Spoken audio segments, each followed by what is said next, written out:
নমস্কার, আমার ভুরিভোজ চ্যানেলে সকলকে স্বাগত জানাই। Welcome to my channel Bhuribhoj. আমি আজকে বানাবো শীতের সমস্ত সবজি দিয়ে একটা তরকারি, যেটা আপনারা রুটির সঙ্গে খেতে পারেন, এছাড়াও ডাল ভাতের সঙ্গে খেতে পারেন। এটা পেঁয়াজ দিয়ে মুসুর ডালের সঙ্গে কিন্তু অসাধারণ লাগে।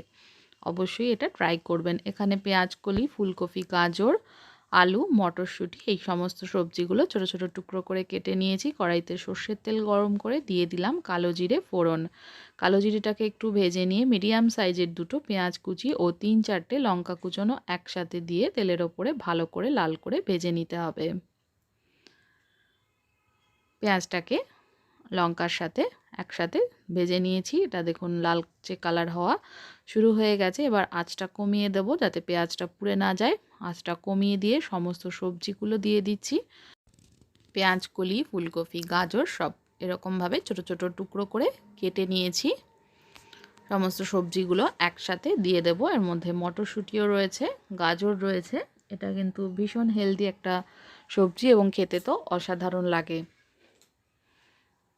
সমস্ত সবজিগুলো দিয়ে ভেজে নেব। প্রথমে কিন্তু সবজিগুলো দেওয়ার পরেই নুনটা অ্যাড করব না, তাহলে সবজি থেকে বেশ কিছুটা পরিমাণ জল বেরিয়ে যাবে আর এটা সেদ্ধ হয়ে যাবে, ভাজা যাবে না। তাই নুনটা আমি একটু পরে অ্যাড করছি।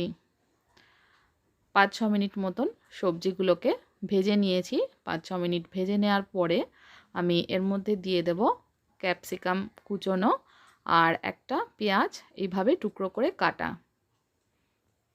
এবার এগুলো দিয়েও সমস্ত কিছুকে আরও ভালো করে ভেজে নিতে হবে।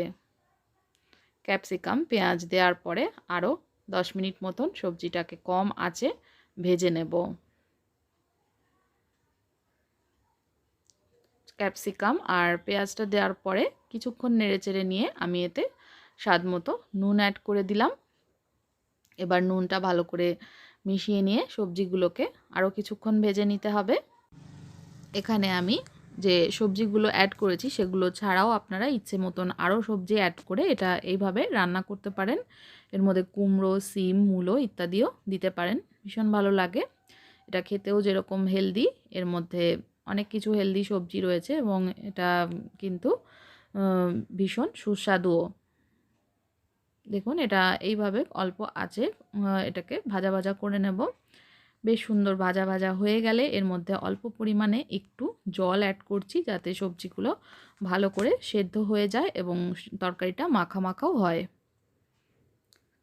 এবার যেটুকু জল দিলাম এইটুকু জলও আমি কিন্তু শুকিয়ে নেব। দেখুন জলটা শুকিয়ে এসছে, সবজিগুলো ভালো করে সেদ্ধ হয়ে গেছে এবং তরকারিটা বেশ মাখা মাখাও হয়ে এসছে, আলুটা সেদ্ধ হয়ে গেছে। এইভাবে আমরা মাছের যে কোনো চচ্চড়ি রান্না করতে পারি। ছোট মাছের মৌরলা, পুঁটি, ট্যাংরা মাছ অথবা চিংড়ি মাছ এগুলো দিয়ে চচ্চড়িও রান্না করা যায়, ভীষণ ভালো লাগে। এবার আমি এর মধ্যে শেষে সামান্য পরিমাণে একটু চিনি অ্যাড করলাম। পেঁয়াজকলি কিন্তু একটু মিষ্টি মিষ্টি থাকে, যদি আর গাজরও মিষ্টি হয়। যদি চিনিটা অ্যাভয়েড করতে চান অ্যাভয়েডও করতে পারেন। এবার একদম লাস্টে এর মধ্যে ধনেপাতা কুচোনো অ্যাড করে দেব। ধনেপাতা কুচোনোটা কিন্তু স্কিপ করবেন না। ধনেপাতা কুচোনোটা এর স্বাদটা অনেক মাত্রায় বাড়িয়ে দেয়। ধনেপাতা কুচোনোটাকে একটু মিশিয়ে নিয়ে গ্যাসটা অফ করে দেব। এটা একদম তৈরি হয়ে গেছে। গরম গরম ভাত, রুটি, পরোটা, ডাল ভাতের সঙ্গে এটা সার্ভ করতে পারেন, অসাধারণ লাগবে।